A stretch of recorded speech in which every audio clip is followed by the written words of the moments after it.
Good morning, everyone. I hope you guys are all having a blessed week.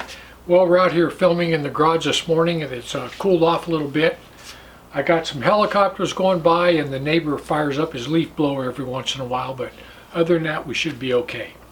So listen, there's a proverb that is just totally unique, and it wasn't written by Solomon. It's written by a guy named Agur, and this is what he says in Proverbs 30, verse 1 to 3.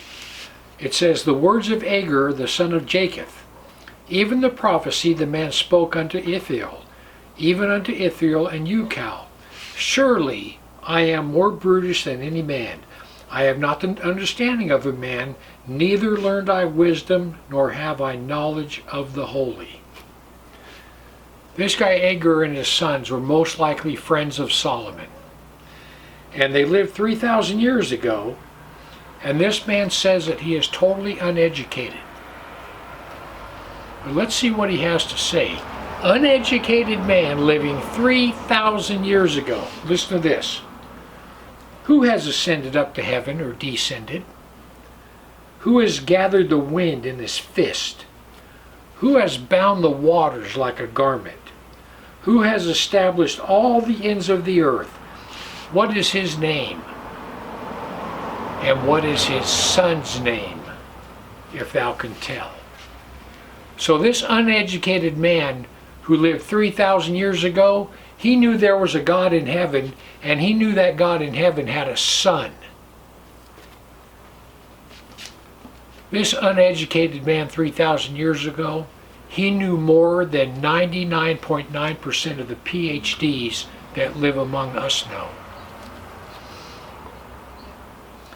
He goes on to say in verse 11 to 14, "There is a generation that curses their father and does not bless their mother.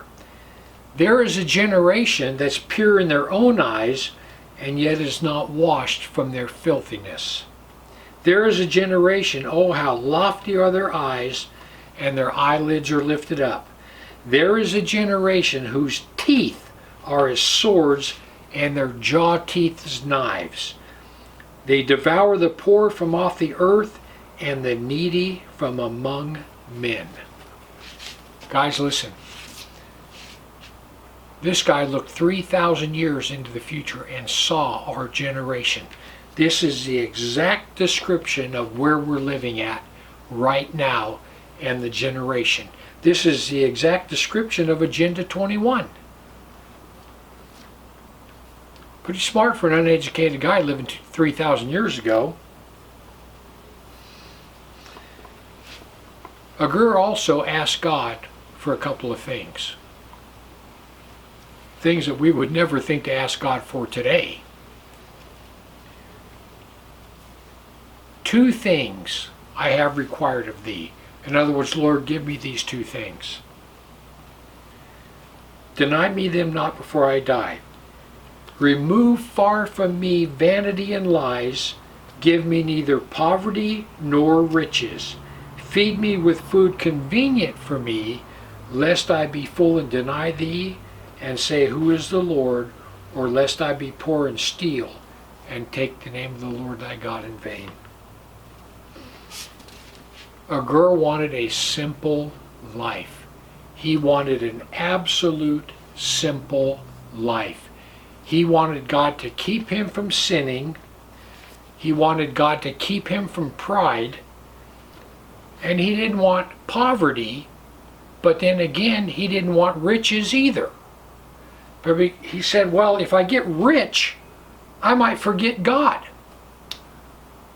People, that's the prosperity gospel. Look at all the ministers that started out good, and they got filthy rich, and now they've got these, multi-million-dollar mansions, multi-million-dollar jets, and they forgot all about God. He said, I don't want riches because I might forget God. But I don't want poverty either, because if I have poverty, I might steal and take the name of the Lord thy God in vain. People, there's a key right there. He says, lest I be poor and steal and take the name of the Lord thy God in vain. he's telling us that stealing is just the same as taking the Lord's name in vain.